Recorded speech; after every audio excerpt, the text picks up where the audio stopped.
Warning, warning. As a medical doctor, I must inform you that there are side effects to this coaching session. Beware. It may enhance your self-esteem, cause you to experience vibrant health, encounter long-term weight loss, heal damaged relationships. Warning, there are side effects to this coaching session. It may increase your enthusiasm for life and bring about hope. It may cause you to have productive and optimistic thinking. It could even help you not allow messed up people to ruin the rest of your life and help you realize the masterpiece that you are and empower you to be the boss of your brain. Warning, these side effects may be long-term. This is Dr. Isabel from DoctorOnAMission.com. The content in this show is for informational purposes only. It is not intended for medical advice. It does not take the place of medical advice or treatment from a physician or health professional.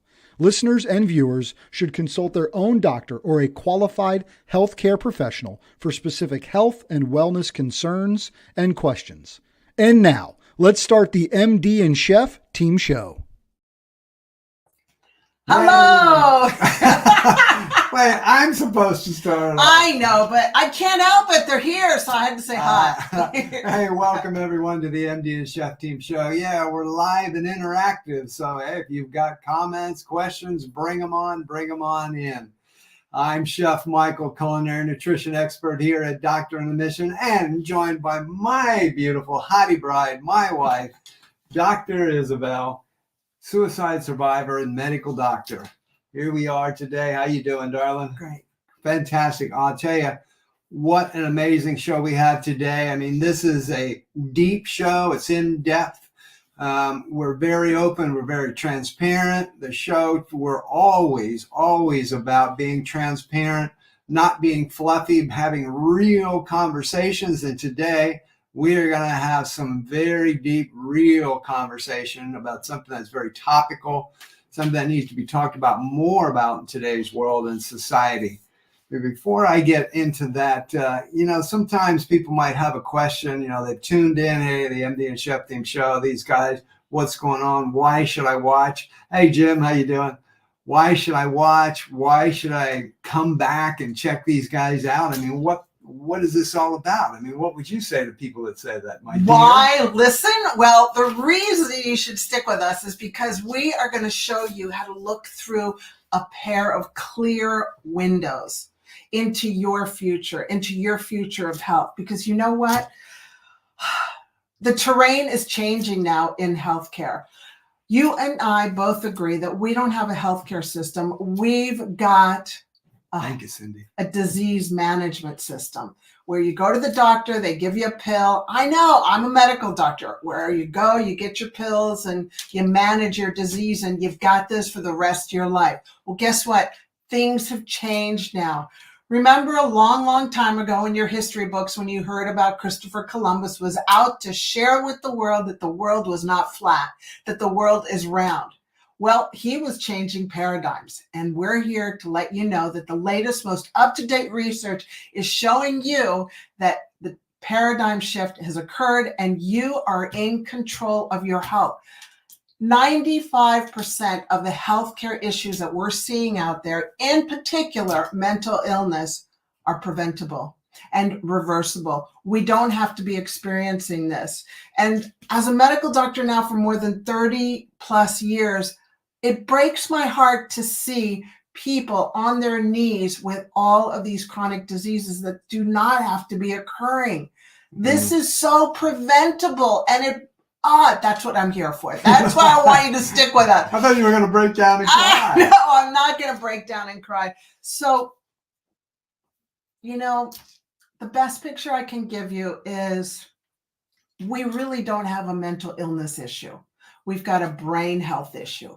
Mental illness, for us to be focusing downstream on the mental illness issue of anxiety and depression and saying, how are we going to fix this? How are we going to fix this? That's the downstream event.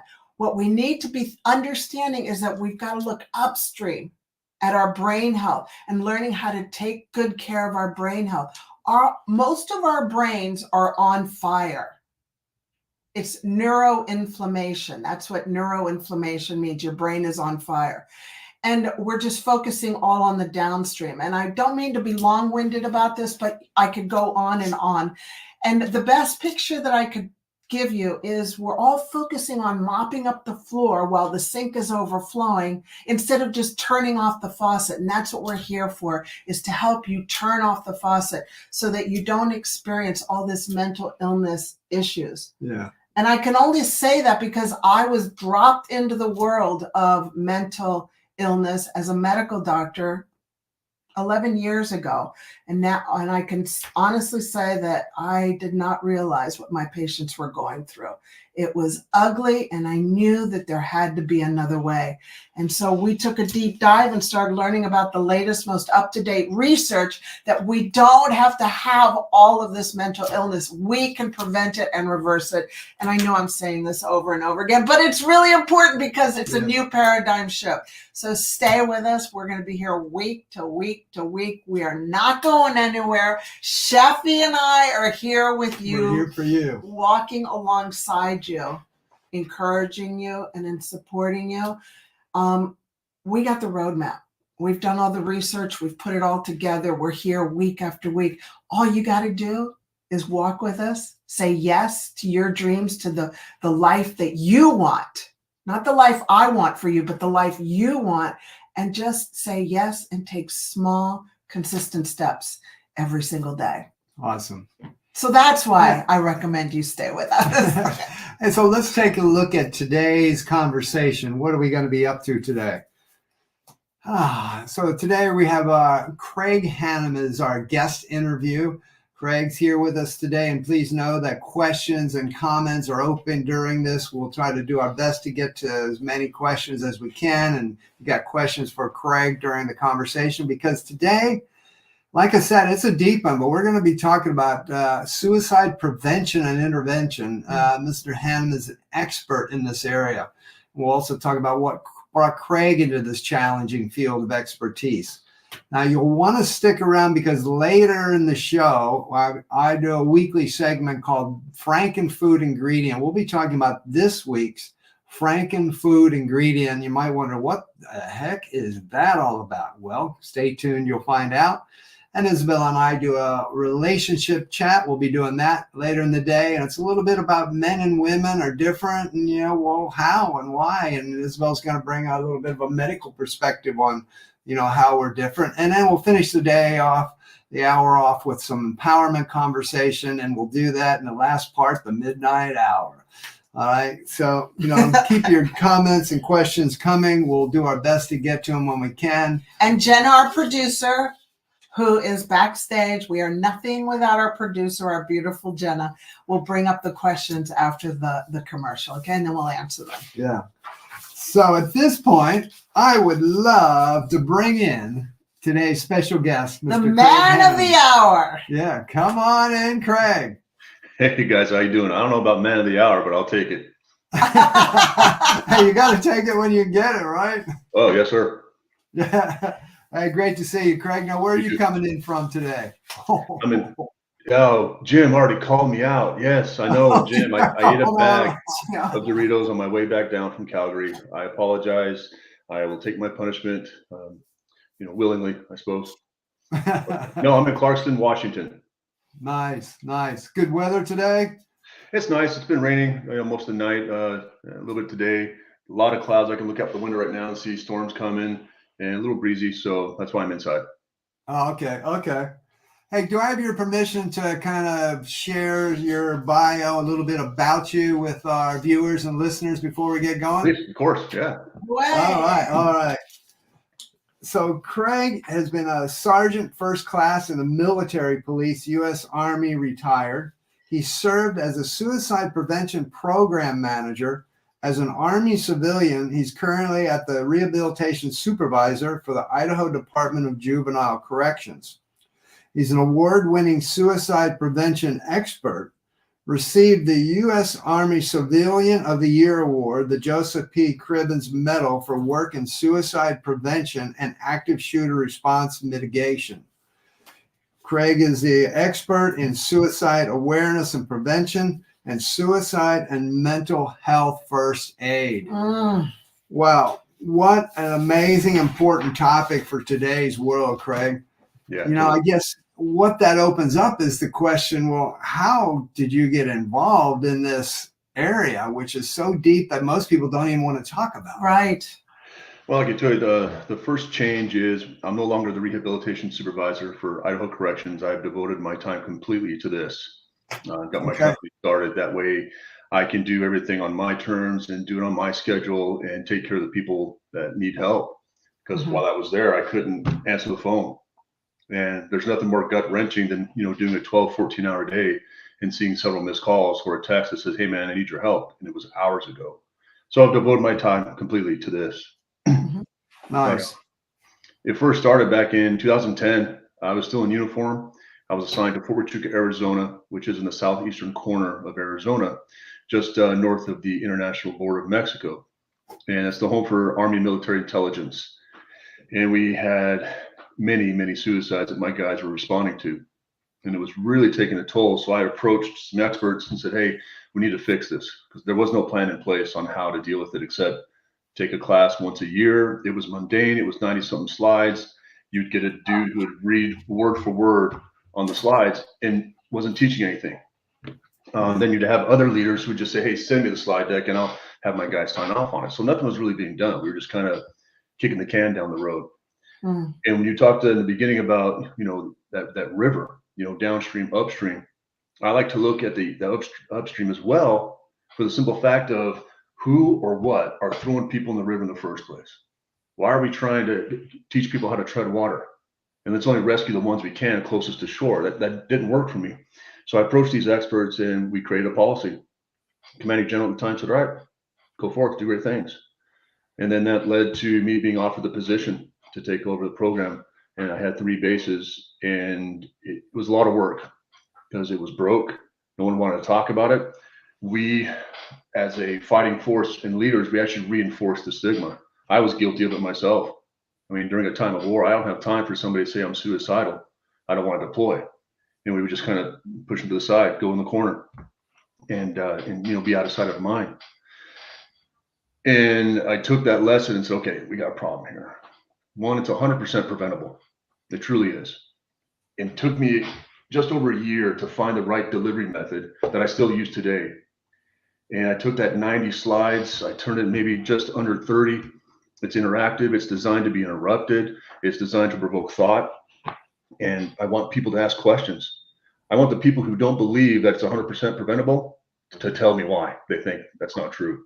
I love the skeptics. I love the people who just are, they're the ones swimming upstream against me, and I can't do it alone. That's why I always ask for other people's help. And I always look for different points of view and perspectives. And I saw a lot. I was in Calgary last week and I taught a fire department, a bunch of paramedics and firefighters and EMTs. And it was the first time they said that they actually had a class where it got them emotional, so that makes me feel good. And I taught some leadership for performance freight management. The owner, Daryl McAvina, he let me stay on his ranch in his cabin.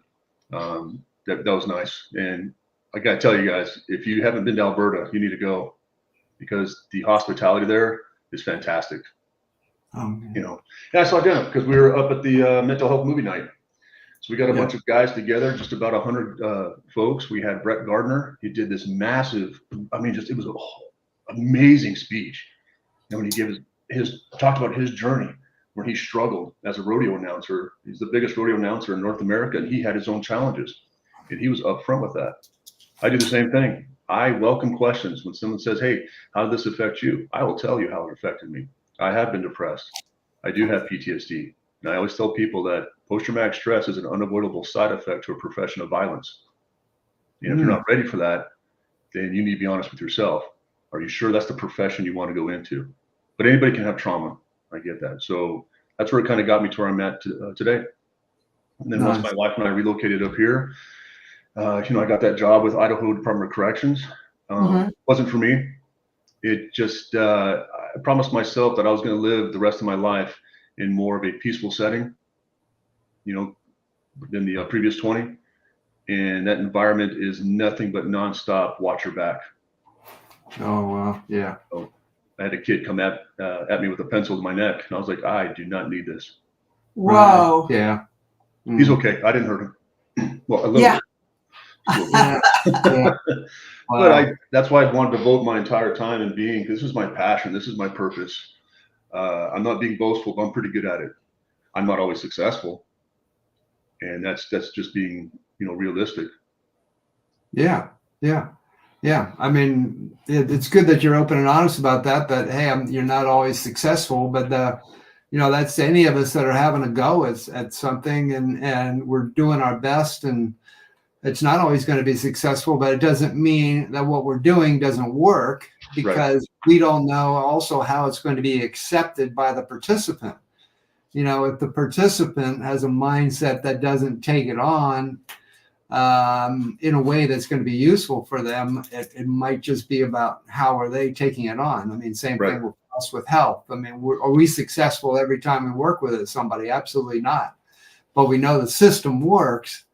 But is the participant going to work the system? Are they going to make that mental shift to, okay, I can see this and I need to make some changes and that, and just listening to you, I wanted to share with this to you to even, I know you got a big picture, but to possibly even give you a bigger worldwide picture, because here we're Americans, but we live here in New Zealand, and not just the military, but one of the biggies here is New Zealand is big on farming. Agriculture is probably dairy and agriculture are the two biggest industries of New Zealand. Yeah.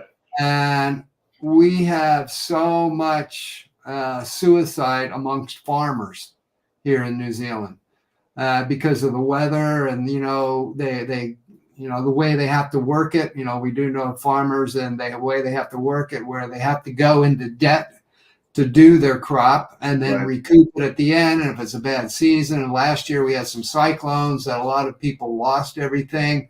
There's a big uptick in farmer suicides, and we don't ever see it in the newspaper. No, or in the media. There was nothing in the newspaper. We hear about it. I'm so sick of this taboo. Isabel will hear about it through people that come into her urgent care clinic, like, oh, did you know so-and-so? Or we'll find out from a friend, did you know so-and-so? Or every once in a while in the newspaper, we'll see something about so-and-so, 55 years old, died suddenly. But they don't say why, and you just know, oh, died suddenly. And find out that they were a farmer and that, but it's that we have that culture here. And I'm just saying this for you to understand, this is a big, big issue worldwide. You're talking, with your military background, but also all the people out in the world where we so keep it, especially men, we so keep it hidden that, I'm suffering, I'm not good, but nobody can know about this because, I'm ashamed. I'm the man here, I'm ashamed and I can't let anybody know. And then boom, all of a sudden they're gone. Yeah. And so I want to give you hope that what you're doing is so amazing and so needed worldwide for all professions. Thank you. Well, bring me to New Zealand. I'd be happy to teach a few classes and help these guys out, because you're right. Agriculture is in the top 5 of career paths or demographics that are being hit the hardest. And it's like you said, because if we don't get the rain, if the weather's not right, if there's a drought, that just it affects the entire livelihood of that farmer or rancher. I'm actually getting ready to work with the Agriculture Society of Alberta, because they've got a need and they have a way to fix it and they want my help. I said, great, let's do it. In 2022, we lost over 700,000 people worldwide to suicide. And I found out, and I've been putting these posts out. I started yesterday on LinkedIn and Facebook, and I'm making it very, very clear that I'm not sugarcoating any of these stats. I'm going to say it right to your face, because that's what we need. We need to be direct. It's like you said, somebody died by suicide, but why don't we just say it? I know. we're not going to sensationalize it like we did with Kurt Cobain decades ago, where it was in grotesque detail on how he did it. No. But so-and-so died by suicide. Okay. Because then that tells you, all right, I know that family. I should reach out, or I know that organization. What help do you need? You know, I am not a believer of reactive training. And I've had folks, you know, come to me and say, hey, we lost a kid yesterday to suicide. Can you come teach the school tomorrow morning? No. The last thing a student body or staff need to hear is what you missed the day after. That's not how that works. It's supposed to be preventive. It's the only preventable death out there. So I'm going to be putting these posts out there. Not everybody agrees with them. Say, hey, you need to be soft around the edges. I even tried to play around with the whole AI thing, and AI says, no, you're supposed to use the word unalive. I was like, oh, AI, you can. Oh, please. It gets worse. I had a middle school teacher years ago when I was the program manager, and I started seeing, you know, the ideations and the attempts in young ladies, you know, cutting in between the thighs, stuff like this, and experimenting with that. And I said, hey, I want to get your school squared away. And I already had the superintendent's buy-in. So the principal of that middle school, she said, Craig, I don't want you to use the word suicide. She was, I prefer you use unalive. And this is years ago. And I was like, oh, I bet you do. I said, no. I said, why? She goes, oh, you're going to present the idea to them. I was like, really? I said, let's do a survey. 100% of the student body that were there that day got it, handed a piece of paper with one question. Do you know what suicide is? Yes or no? 100% of the people who participated said yes. I was like, they're not, most of them are military brats. They're not, you know, this is not new information to them. What's new to them is, you know, why are my peers doing it? Mm-hmm. So no, I'm not going to be fluffy about it. And if the truth hurts your feelings, then you got the wrong person. You got to smell the coffee. I just wanted to say about medical doctors. The last research I was able to find in America is in 2019, 400 doctors committed suicide in America. That we weren't talked about. That wasn't taught to us in our medical journals. You know, like, why is this not? It's just, it makes me so mad because it is preventable. We just need to be able to talk about it. And yeah. So good on you. So I wanted, because I was going to say, right now we know a gentleman that is under a lot of pressure, because what happens with medical doctors is, and again, sometimes it's right, sometimes it's wrong, but they get, well, this gentleman's basically a young person passed away during their care. Oh, yeah. But this family is now, and the mistake they made with the medical profession is they allowed this person's home address and phone number to be out there in public domain. Oh. So he's getting death threats from family constantly. And, you know, the pressure that person is under, whether, you know, and nobody goes in any day to try and kill anybody, but obviously things happen. Whether it's right or wrong, but the pressure now that this person is under in the medical profession, and this isn't the only case. I mean, we've had our own situation ourselves, but that pressure of that, there's some worry there for their health, mental health. Let's put it that way.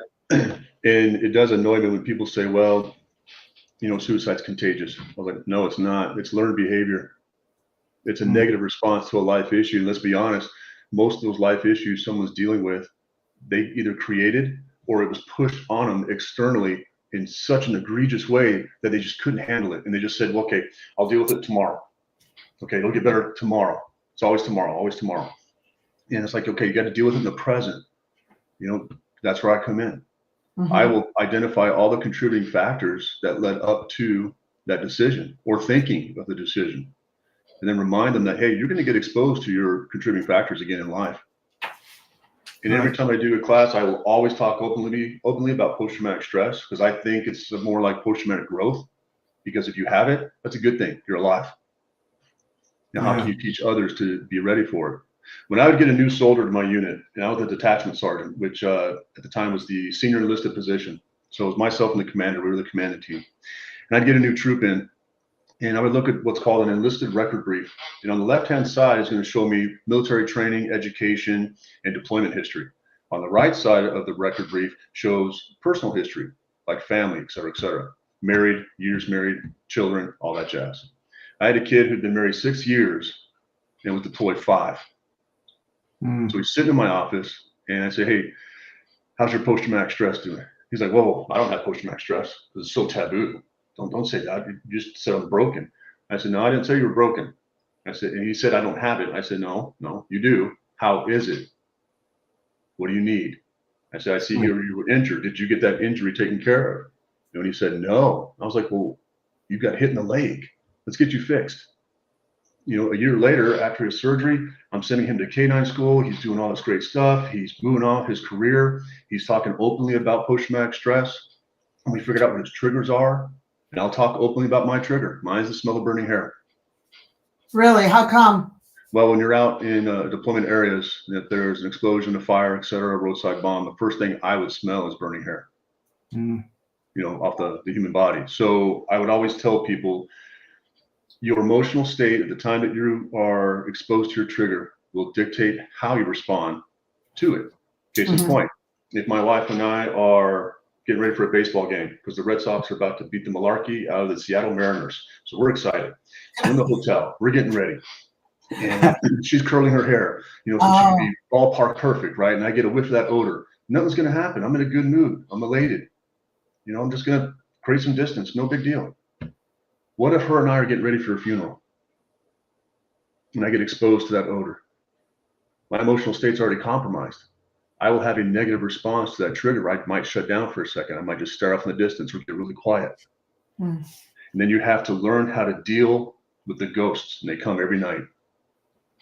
And that's trauma. You can't control the subconscious. One person said, hey, you're retired now, so enough of the bad dreams. That was actually my ex-wife. So if she's watching, you're not gonna want to hear this part. I'm joking. But the night I retired, after my retirement ceremony and get together, everybody came over and we're talking shop about everything we've done, patting each other on the back about, being masters of the battlefield kind of stuff. Had a bad dream, and she said, hey, enough of the bad dreams. You're retired. I said, oh, cool. Do you have any LSD so I can control my subconscious? That way I can get inside my mind and say, hey, enough with this. I said, that's not how the mind works. Yeah, exactly. So I'll have guys that'll call me, middle of the night and say, hey, I'm afraid to go to sleep. Okay, let's talk about that. Why? What's going on? What are you thinking about? Why are you holding on to that? Why does it still haunt you? One kid said, I have the bad dreams because I feel guilty. I was like, who told you that? It was a family member who said, you should have the bad dreams because you do feel guilty. Like, that's not guilt. You were exposed to something that less than 1% of the volunteer force of the United States will ever experience. So let's figure out a safe plan for you. Find an unorthodox coping mechanism that's specific to them, and that's what I do. His is sometimes he'll come over and we'll just play catch, toss around a baseball, not say a word for an hour. And he'll say, hey, thanks, I'm good to go. And then he'll leave and he's fine. That was his unorthodox. Yeah, I call that the ministry of being there. Sometimes you just need somebody to be there. And I remember after my suicide attempt, Michael was just there, Yeah. I mean, just there. He didn't try to fix me. He was just there. And that really, really helps. So if anybody is out there and you're working with somebody who's dealing with mental illness, just being there and you don't have to fix them, just love them. Love is one of the best medicines, and unconditional acceptance. Oh, I agree. Your ex-wife, I mean, shame on her. That's wrong that she did that. That's okay. I'm married to the love of my life now, so I should have met her 30 years ago, so that's okay. Yeah. Yeah. Hey, we're just going to take a short break, Craig. We're going to come back in a it's moment. Time. Yeah. Already? It's been 30 minutes already? I know. Well, away we go. Hey, we're just going to take a short break, though. And during the break, we're going to get to hear from some other friends of ours who have some different shows and a little bit about us. But if you want to learn more about Isabel and I, just pop on over to doctoronamission.com, and that's where you'll find out more about us. Otherwise, we'll see you right after this break. We'll be back with more from Craig. Hi, Joel Maurer, founder of Dink Ninjas. Dink Ninjas was dreamed up and started right here in Austin, Texas, a dynamic pickleball community. We arm pickleballers with the paddles, apparel, and accessories to dink like a ninja. Dink Ninjas is dedicated to supporting mental health awareness and cancer research. Shop our full lineup at dinkninjas.com and enter code NGBNTV for 10% off site-wide.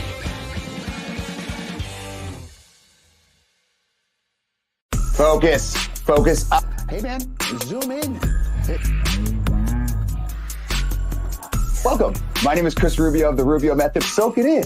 Wear it as a nice sweatshirt, a nice yellow sweatshirt. See if it fits. And it may be something you say, okay, I'm listening to you, but I don't really like it.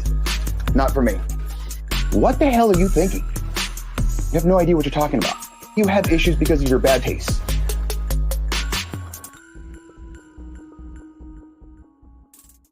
Hello, I'm Dr. Isabel, and this is my husband, nutritional chef Michael. Did you know that your brain is your number one muscle? And when your brain health is in tip-top form, your life will be amazing. We'd love for you to come join us in the Healthy Brain Club 12-week live coaching program.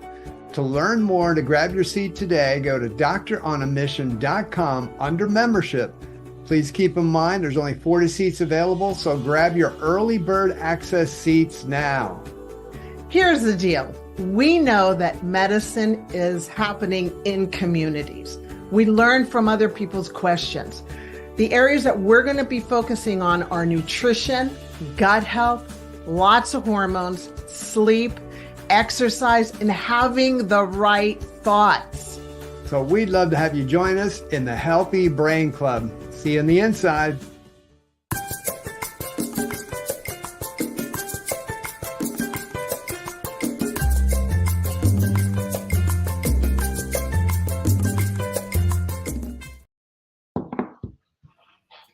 Hey, welcome back. Now, in that last part there, you heard about Isabel and I talking about our Healthy Brain Club. You know, it reminds me of a statement from Albert Einstein, who once said, you know, the definition of insanity is to keep doing the same thing over and over and expecting a different result. You know, if you're at that point of life right now where you're thinking, you know what, I know there's more for me. I know my health could be better. I know optimally my brain health, my mental health, my physical health can be so much better if I just had something and somewhere to go to that I could be taught how to do that. Well, that's why Isabel and I started the Healthy Brain Club, and it's a 12-week live. Yes, live. We are both in there with you for 12 weeks. So we'd love to have you come and join us. You can check it on out at the doctoronamission.com/membership. And we'll put the link in the post in the show notes here after the video is done, and you can go check it out. Now, there's only 40 slots available because we're keeping it small and intimate so that we can grow from everybody and help each other on. So please hurry and go and check it out and book your time because it's happening in a few weeks. And early bird pricing is available till May 31st. So check it out now. We'd love to have you in the club. Now, back to the show. Back to Craig. Hey. Craig, I wanted to ask you, I'm not sure how deep as far as with your program and that you want to get, but, you know, with my personal experience leading into Isabel's 11 years ago, suicide attempt twice in 3 days in 1 week. Right. I would have been like anybody else in society, most of us. I didn't have a clue. I didn't know what was going on. Yeah. Afterwards, from what I've learned, I look back and I see some things I could have seen. But are you able to share today just a few tips on to everyone that, you know, with prevention or things to look out for that, you know, can help us? Yeah. Before I get into that little anecdote, because my favorite quote from Albert Einstein, when he said, "A cluttered desk is the sign of genius. If you could see my desk, I'm exploiting that big time." Well, if you could see my office, I would really exploit That's great. Thank you. I feel so much better now. No, Craig. Now you gave that to her. Thank you. I'm like, no, you've got the license. Go for it. Do great things. Make it. Put some shelves up so you can just really stack up the junk, you know. I'm You know, trying it's to a get some things fantastic bond organized system. and no. It- Okay. He won't even go into my office. I go, that's okay. It's my office. Well, you know, it's like a woman's purse. I don't go in there because last time I tried to, I got bit by something. So I don't go in the Mary Poppins at all. No. But to answer your question, I get that a lot from people that have sat through my stuff, and afterwards they come and talk to me and say, "Hey, everything you had just said was there before, and I didn't realize it until now." You know, all the indicators, the changes of behavior, the mannerisms, the four domains that I like to focus on. You know, their actions, words they say, talking in absolutes, end of life statements, kind of thing. How they are emotionally. You know, if they say something like, I haven't slept in days. Well, that doesn't mean they're overworked. It's okay. Why? What's on your mind at night? And people typically have these thoughts between 10 p.m. and 6 a.m. Why? Because it's dark. You're alone. It's usually quieter. It's usually a cooler time of the night. There's zero distractions. The only distraction you have is the stuff racing around in your mind. And Doc, you are a testimony of success that no one needs to succumb to this. You're talking about all these things in your life that are just beating you down, and you don't have the answers in that moment. You know, that's why I like to teach folks. I want to teach all of rural America. I want to go globally eventually and just train everybody on how to pick up those subtle indicators. Case in point. You will, Craig, you will. I hope so. I really do. I believe in it. People will say, so you want to eliminate suicide in North America? I was like, to start. And they kind of look at you like, so you're serious? I was like, yeah, 100%. Yeah. I was never given a mission by my commanders, thinking in the back of my mind that, okay, this isn't going to work. It's mine. I will make it successful. And if this is my path in life, I will make this successful. Mm-hmm. And if we can get everybody equipped in how to respond to it. You know, I was in the grocery store and a guy's staring at broccoli. He's staring at this broccoli the entire time. We've already gotten all of our produce. And I walk up, I was like, you know, last time I stared at broccoli, he didn't talk back to me either. He just kind of looked like, what? He's like, I'm fine. Oh, when I hear I'm fine, that's the biggest in the world. I'm like, oh yeah, really? Okay, cool. I was like, no, you're not. That's what's going on, man. Hi, my name's Craig. I say, I don't know you. Cool, I don't know you. We have something in common. And people will tell me, you know, I'm really timid to make that first step. What if they get upset? Here's what I do know. Here's two constants I do know. People who have attempted, and if I'm there or my guys are there or somebody else is there and they're saving their life, they're telling that person, please don't let me die. Because nobody truly wants to die. When Kevin Hines let go of that railing on the Bay Bridge when he was a teenager, when he was in free fall, he realized, wait a minute, I don't want to die. Well, it's a little too late at that point, and he hit the water, and he's doing great stuff globally. The other constant is, there's one of my side effects. I've had 14 TBIs, so sometimes I lose my train of thought. Okay. You know, so going back to those two constants. One, come back, Craig. Come on back. Are you talking to me? Yeah, come on. Oh, sorry. Back. The voice is. I'm joking. Come on back, Craig. We need you. No, there's those two constants. Nobody truly wants to die. Okay, yeah. They really don't. No. And the other part we do know is there's nothing more demoralizing in the world than losing somebody to suicide, because it leaves everybody else who's alive wondering, why did they do it? You'll never be able to answer that. No. You know, you're filled with guilt because what did I miss? And that's human nature. We're always going to miss something. You know, so if we've lost somebody to suicide, you can't go back in time going, oh my gosh, I should have, would have, could have.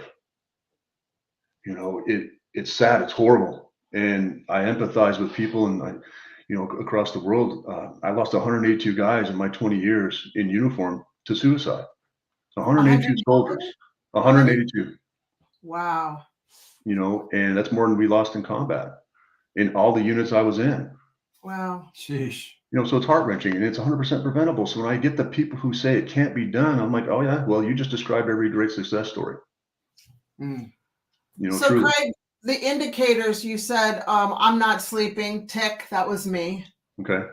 The next one is, you said I'm fine. That's also something. What other indicators would we have the audience? Because people are listening and they want to know. Oh, we forgot to ask Jenna if there's any questions too. So Jenna, if there's any questions, let us know. What other indicators do you have? The other domain I would that's really obvious is their actions. What we saw a lot in the military were guys would give stuff away, their possessions. You know, like, hey, I'm not gonna need this anymore. Well, why not? And you know, there's a double-edged sword concept when it comes to this stuff. One, we overreact, and two, we underreact. I had an individual say, I think they're suicidal, Craig. Tell me why. Okay, well, he gave me a pen. I was like, what? He gave me a pen. I said, just a pen? He's like, yeah. Was it a nice pen? I was like, well, it's a pen. I was like, did it say U.S. government on the side? Well, yeah. I said, okay, so what makes you think he's suicidal? He goes, well, here, I'm not going to need this anymore. I was like, okay, I'll play. So I go to the dude. I was like, hey, brother, are you suicidal? He's like, what are you talking about? I said, well, you gave that dude your pen. He goes, I've got a drawer full of them. I was like, okay, thank you. On the flip side, we had an individual who gave up his gaming system, TV, all of his movies, all of his games, the keys to his truck, et cetera, and said, hey, I'm not going to need this anymore. And the dude who took it, he's like, oh my, this is a really good friend. I'm like, whoa, where is he? Because he wasn't there. We found him in his barracks room. He had a rope tied around his neck. The other end of that rope was attached to a 10-pound bag of sand or sandbag that he was going to launch out the fourth story window. And I was like, wow. I was like, guys, pay attention. In my opinion, this is the best time in life to be wrong at something. Walk up to somebody and say, hey, man, are you feeling suicidal? Like, no, not at all. What made you think that? I said, okay, great. I was wrong. But here's why I'm asking. Here's what I've noticed. Convey what you are seeing, the actions you're seeing, the words they're saying, the words they're not saying. They'll change in behavior. Tell them, here's why I asked that question. And I've had it many times where people say, okay, well, I'm not suicidal, Craig, but I'm depressed. Okay, cool. Let's talk about it. Yeah. That's another thing that we got to hit, you know, especially with rural North America. It's blue collar heavy as far as a career field and the demographics of it all. And if it's rural, it means services are spread out. You usually got to take time off work to go make that appointment. It's a drive. You're already tired. And that type of demographic, they don't talk about feelings. If I can get soldiers to talk openly about feelings, I'm talking all branches, I'm sure I'll be successful in getting men to talk about it. That way, what happened here in the Valley recently in the past 3 weeks, we've lost 2 teenagers to suicide, both from the same high school.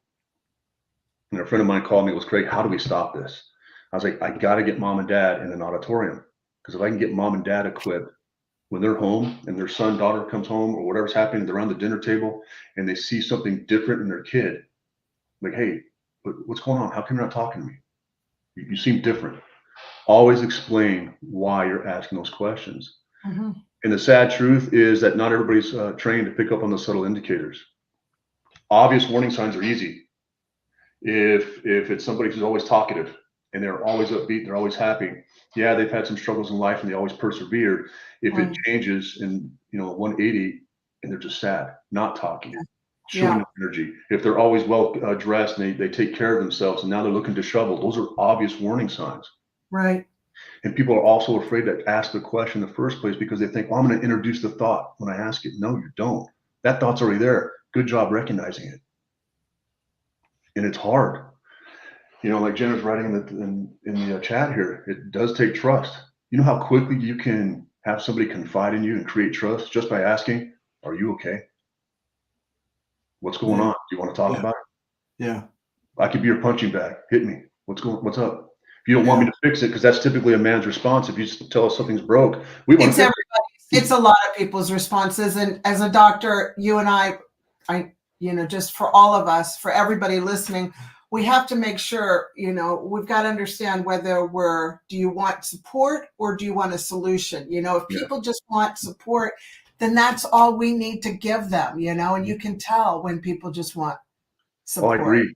Because the solution, don't have to fix everybody.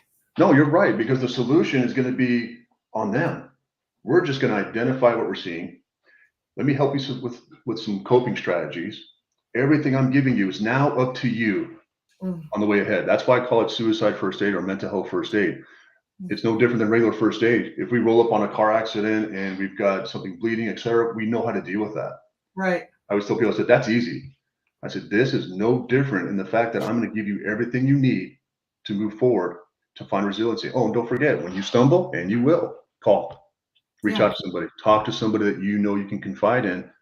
That's not going to blast out your information on Facebook or other social media outlets. And at the same time, you can't keep this conversation classified. Meaning, if it's a family member, the family needs to know about it. If it's a coworker, leadership needs to know about it.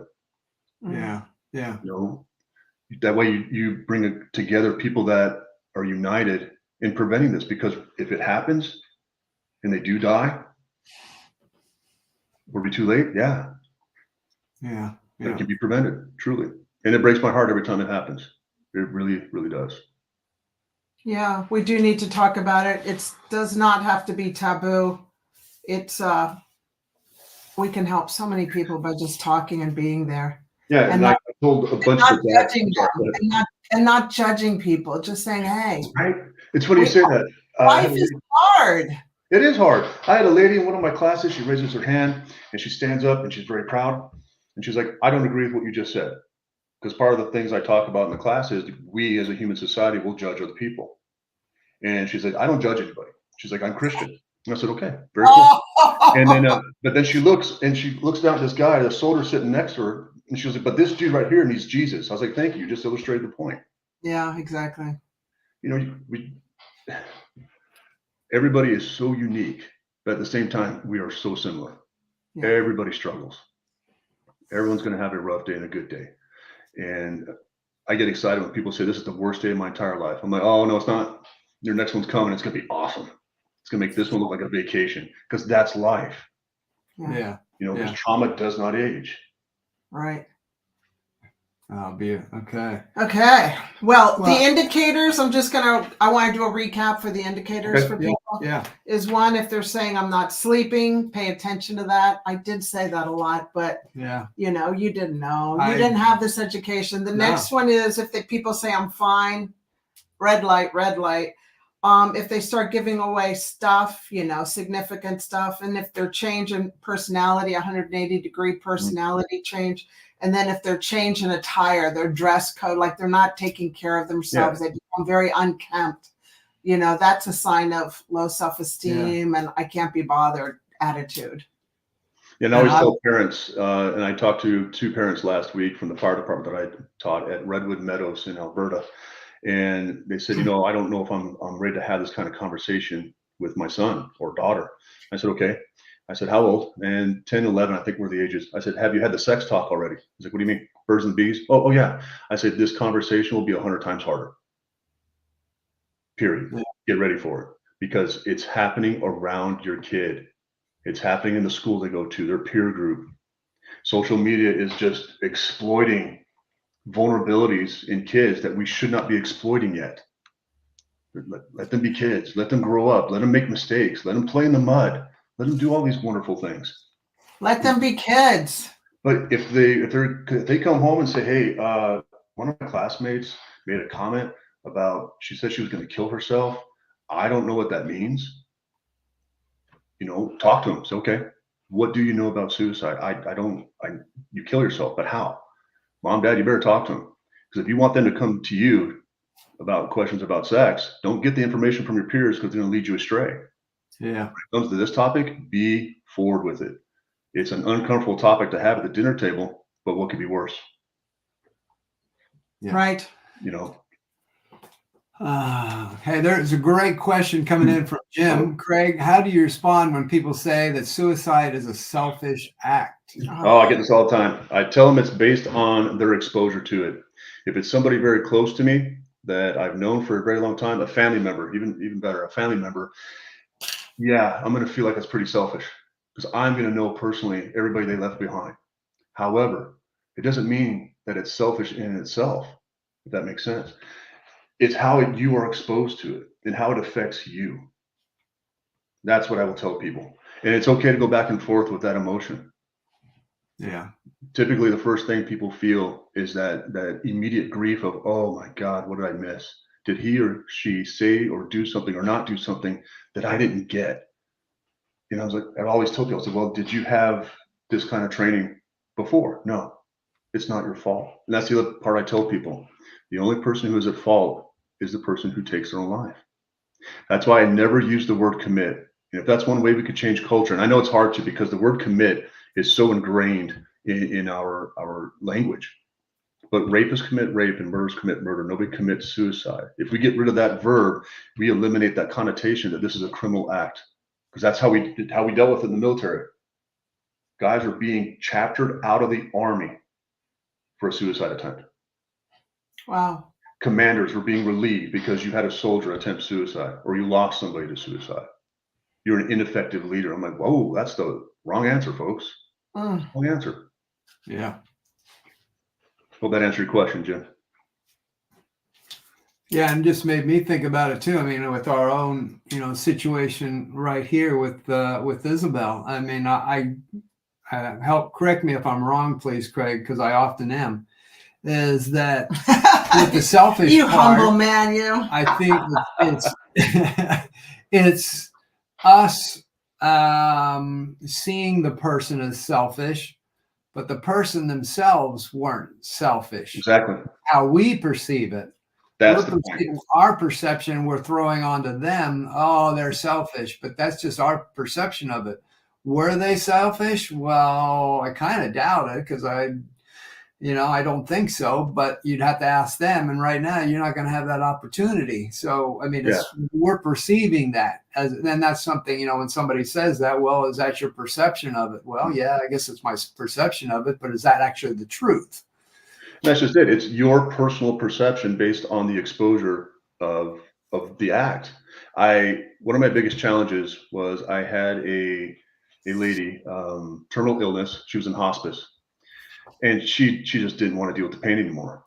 And I get called over there by the attendings and I say, hey, what do you need? She goes, well, she's highly suicidal. Can you go talk to her? I said, sure. And she's a really nice lady. I mean, very old. And she's telling me that she's in so much pain, she just wants to die. Well, when she said that, she didn't realize she was saying it. And two of her granddaughters were in the room. And immediately the granddaughters went to dad. Grandma said this, et cetera, et cetera. You're a selfish woman. And went after her. And they basically had to kick out the family. And that's when they called me. I said, okay. And she goes, do you have any idea what I'm going through? I was like, no. I said, I've never had a terminal illness. I've been in pain. I've been in major, major pain. I said, I've been depressed. So I talked to her about that. And she goes, well, how could someone like you be depressed? I was like, well, when I got hurt once in 2008, I couldn't walk or see for about three months. And it took another 6 to learn how to walk again. I said, I was depressed, but I was also very stubborn and I didn't want to quit. I said, but ma'am, I've never had a terminal illness. She goes, well, I feel so guilty, et cetera, et cetera. And I wasn't telling her what she should do. All I said was, okay, would you be able to tough it out beyond your eldest granddaughter's birthday, which is in a few weeks? She goes, oh, okay, all right. I said, it's up to you. But of course, I went back to that family, to the dad specifically. He didn't like me. I don't care. And I told him, I said, how dare you?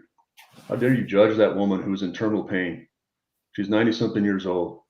And she said something and didn't realize who was in the room when she said it.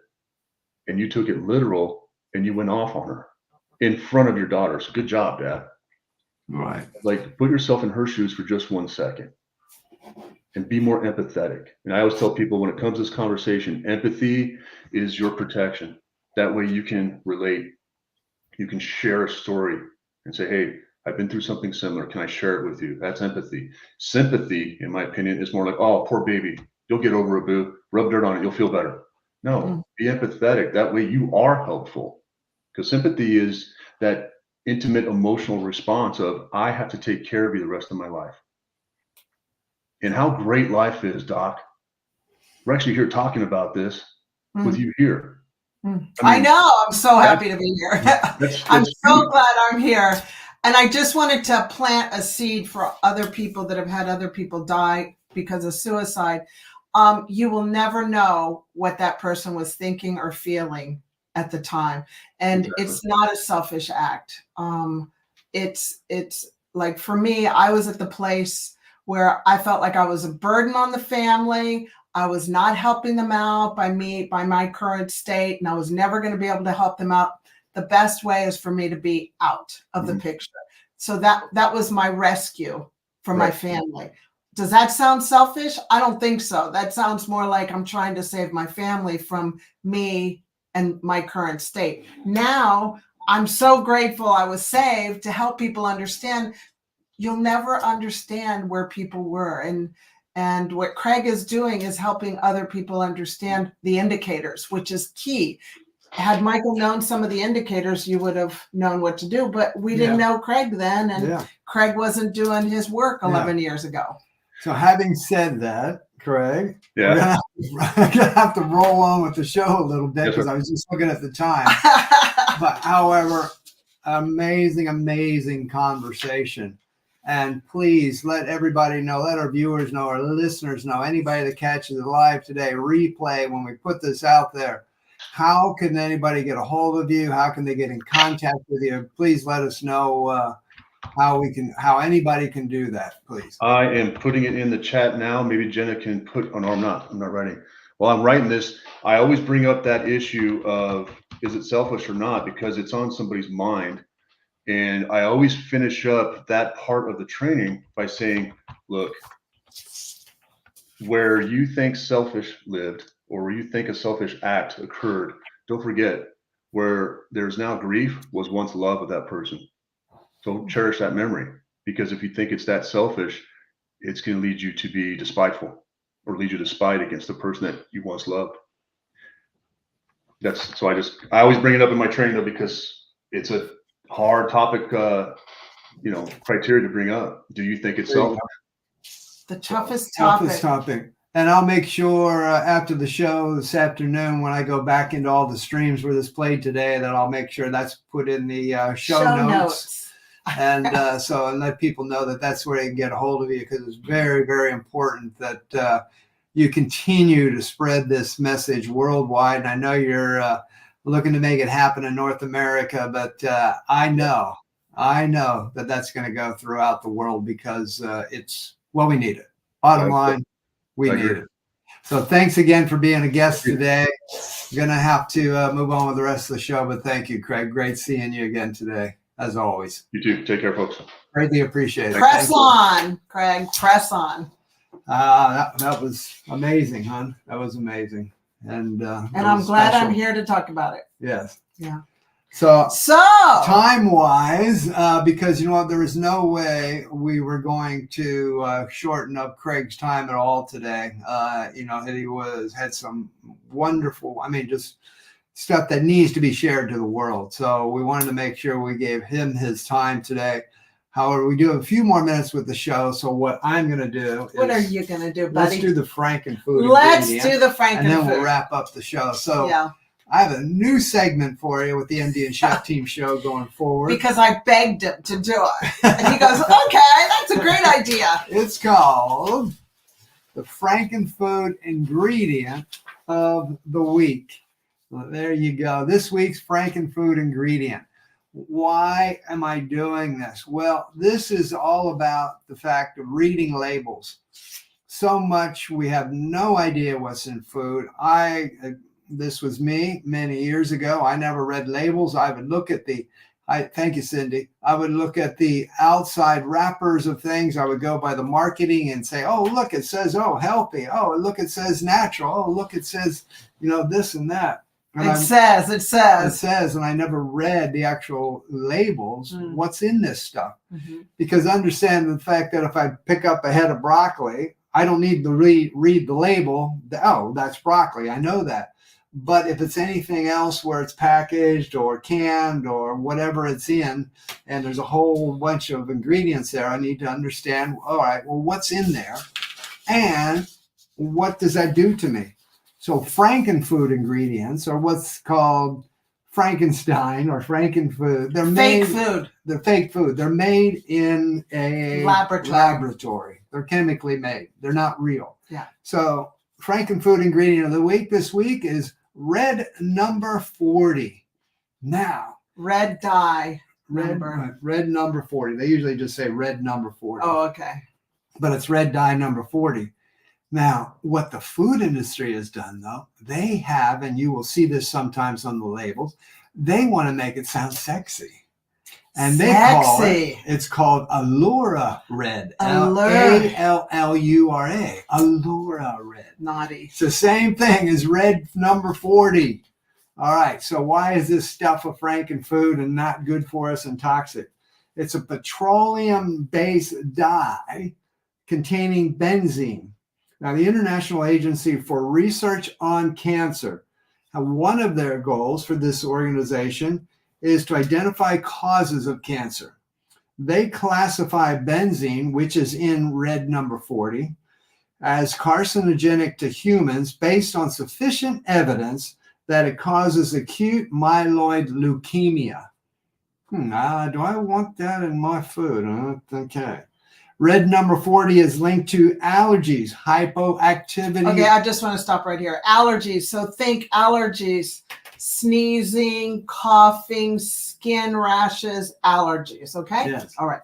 It's also linked to hyperactivity in children. Okay, so think ADD, ADHD, kids bouncing off the wall. Think red lollipops, think red Skittles, think red licorice. Just helping you think along. I'm trying to bring some depth to this. And it's also linked to acceleration of cancerous tumors. Who needs that?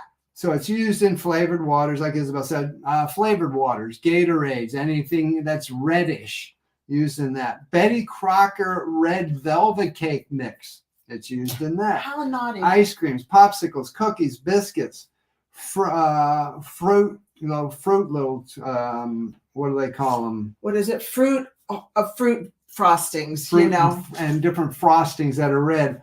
Also, I don't know if Craig's still on here yet, but just it's in Doritos. Doritos. Why would you put red dye in Doritos? Oh, to make it look Mexican. Give it that little, make it look Arriba. that good color. So red number 40, look out for that. And sometimes they call it Allura red on the labels. That's this week's Frankenfood ingredient of the week. All right, we're going to wrap it up there. Yes, we had other things to get to, but oh well. The main part of the show today, we wanted to give Craig Hannum, expert in this area of suicide prevention and mental health first aid, give him his time with that. So thank you, Craig, for being a guest on the show today. And if you happen to pop by today to watch the MD and Chef Team show or see us on replay, we'd love for you to like, comment, and subscribe the show. We'll be back next week. We're here every week to serve you. We're here for you. So look for us to come at you again next week on all these channels that you happen to have seen us on. We're on our Dr. on a Mission YouTube channel, Dr. on a Mission Facebook, Dr. on a Mission X, which is Twitter, and Dr. on a Mission LinkedIn. Every week, we're here for you to serve you. And if you want to learn more about us, please pop on over to dronamission.com. And that's where you will learn more about the MD and Chef Team. Anything else before we go, my love? Nope. We're so grateful for your time. Thank you for spending this time with us. We really appreciate it. Thank you so much. Great to see you. We'll see you again next week. Bye-bye. Night, night, na-na. We're only